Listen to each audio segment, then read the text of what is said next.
Here we go again. Hi guys, welcome back to my channel. It's your boy Ameshi. So today I'm reacting to Benin geography. So today I'm reacting to Benin Republic geography. So guys, let's watch and learn. Thanks for supporting your boy. Thanks for viewing my channel. Please help me like and subscribe. Please comment section below. Tell me video you want me to react in my next video. Let's enjoy the video. Have you been in Benin? Well, you have an invitation to begin in Benin. When in doubt, just use puns for the intro. Score! It's time to learn geography. Now! Hey, everybody. It's time to learn geography. Now! Hey, everybody. I'm your host, Paul Barbado. Today, we head to West Africa for the first time. But before we do, you know the drill. Let's dissect the flag. The flag of Benin is pretty simple. It just has three colors, green, yellow, and red. The yellow and green represent the savannas and the palm groves located in the south of the country, and the red represents the, say it with me, the bloodshed for those who fought for the country. In another respect, the flag also utilizes the Pan-Africanist movement colors to signify the unity and strength of the people after colonization and pride in their identity. That was so much easier from Belize's flag from last time. All right, moving on. Benin may be a very narrow and thin country, but don't be fooled, it has a long and crazy history behind its location. First of all, Benin is located in West Africa, below the Sahara line, bordered by four other countries, Togo, Burkina Faso, Niger, and Nigeria, with the Gulf of Guinea to the south. People will tell you that the shape of Benin kind of looks like a key. I personally think it looks like a mushroom cloud explosion right before the top of the mushroom cloud expands and gets crazy. The capital is Porto Novo, which means new port in Portuguese, despite the fact that French is the official language, and is located in the south. However, the seat of government and most governmental buildings are located just a few kilometers southwest in the largest city, Cotonou, located on the coast. The country is divided up into 12 departments, which are further divided into 77 communities. Originally, the country had 6, but then in 1999, the original 6 split up, and then Arakira, Plateau, Littoral, Djougou, Dogba Tota, and Colines were added, each with their own capital city. Although the coastline is only about 75 miles long, or 120 kilometers, the majority of people live in the south within 100 kilometers of the coast. However, the north has some decently sized towns that hold their ground, especially in the Donga and Arakora districts along the border by Togo, such as Natitingo and Djogo. In the far north is a disputed patch of land that they have with Burkina Faso near the Beninese town of Porga, which has the world's most boring airport ever. A large portion of the borders go along rivers, the Penjari River for Burkina Faso, the Okpara for Nigeria, and further north along the Niger River. Benin smiles at Niger and says, haha, my side has lush green savannas and your side is just dry desert. Most of Benin's land borders aren't really tightly marked or enforced, giving people easy access from Nigeria and Togo. I mean, half the city and town of Ilara and Tuandi are split between Benin with Nigeria and Togo, and nobody really seems to care. As we'll soon find out though, Benin kind of has a slight rivalry with its little brother Togo to the west, and you can kind of see that in the south where Benin is like, I'll just take these extra 10 miles of coastline from you because rather than take the main tributary to the sea, I'm gonna follow this small little creek that juts inland. Oh, and I'll call the area Grand Popo because that's what I am, Togo. I'm the Grand Popo, and don't you forget it. Sorry, Benin, but when you look at the map, it does kind of look like you pulled a geographical jerk move. But hey, you're not the only one. Namibia? Well, Benin may be small with some interesting perimeters, but what really counts is the secret special things in those perimeters, things that we'll discuss in...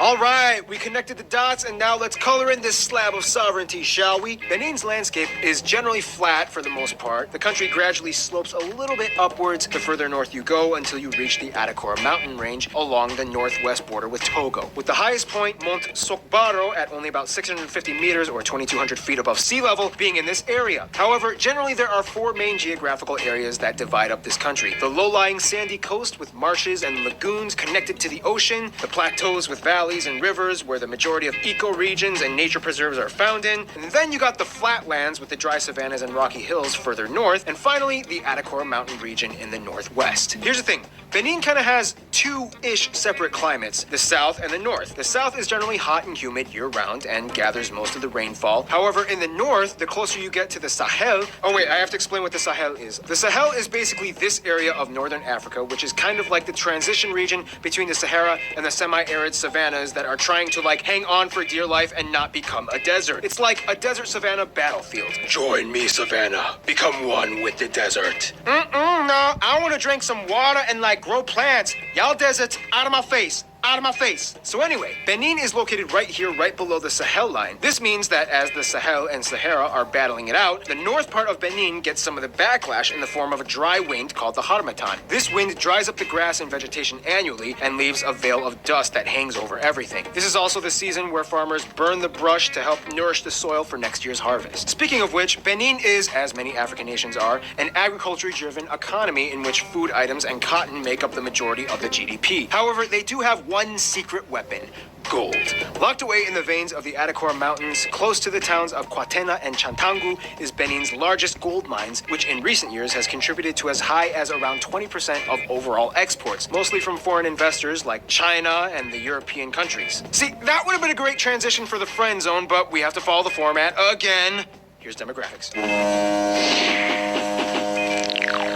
The people of Benin. Now this is where things get interesting, and then confusing, and then weird, and then a little scary, and then back to interesting. First of all, the country has about 10 million people, or about the same size as Sweden. Now, here's where things get a little complicated. In terms of tribal ethnic groups, Benin has 42, the largest ones: the Fon, the Aja, the Yoruba, the Bariba, the Fula, the Otomari, the Kabye, and the Dendi. Speaking of which, Ajas and Fons, in addition to Ewes and Ga-Adangbe tribes found along the coast of West Africa, make up the majority of tribes that were taken to the Americas from this region during the transatlantic slave trade. Many of them headed to North America and the Caribbean, as opposed to the Africans from the southern regions of Africa, like Angola and Cape Verde, that went to the South American regions like Brazil and Venezuela. Also, although debatable, it's been said that voodoo originated from the Aja and Mina tribes, whom brought the belief to the Americas, most heavily in Haiti. To this day, about 17% of the country still practices one variation or another of voodoo. However, the rate is even higher in neighboring Togo, with many in Nigeria as well, making the area unofficially known as the Voodoo Coast. Traditional African religions, in addition to voodoo, make up about half of the population, whereas Christians, mostly in the south, make up about 30%, and Muslims, mostly in the north, make up about 20%. However, it's kind of confusing because many Beninese people will overlap traditional beliefs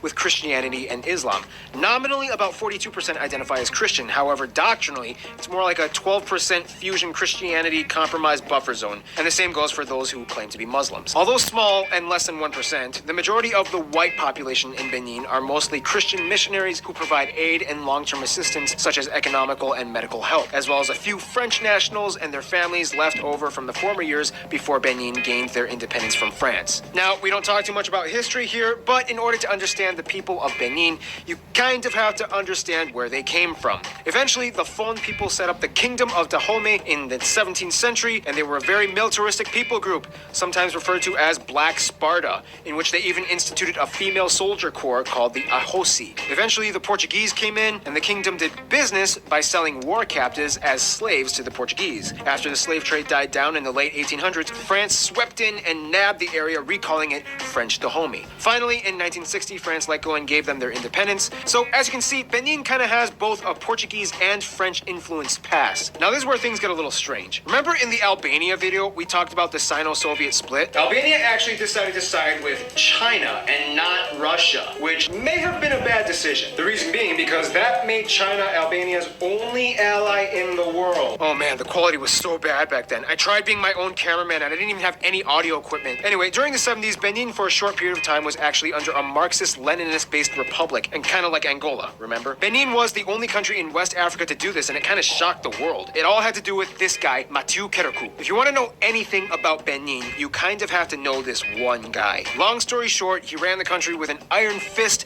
He kind of ruined everything: businesses, education, banking. Then he tried to finance the country by taking nuclear waste from Russia and France. Bad idea. And then finally, after riots broke out from his own regime for not having enough money to pay them, renounced Marxism. And finally, in 1990, a new constitution was complete and the modern-day Republic of Benin was born. Kind of. I mean, the first real free and fair election kind of happened in 2006, but still, they're working on it. How did all that happen in a span of like 11 years? Other people were involved. People we'll talk about in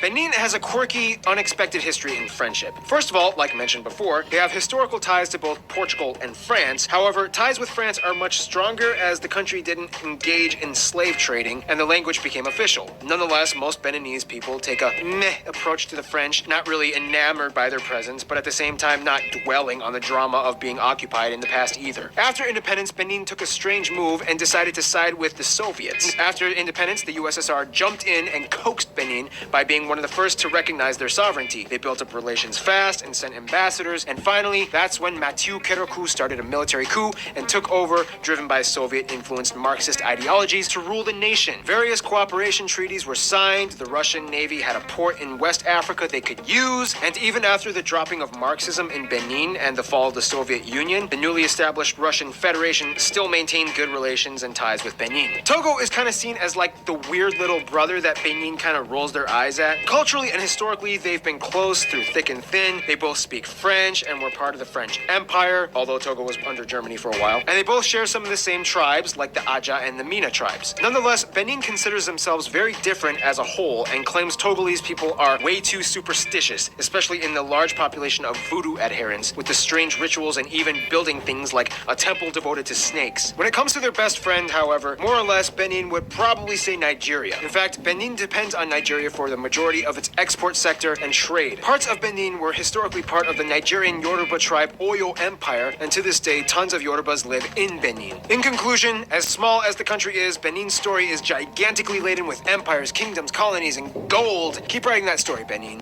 Yes guys, that's where we hold it. I hope you enjoyed the video. I hope you learned some new things about Benin Republic.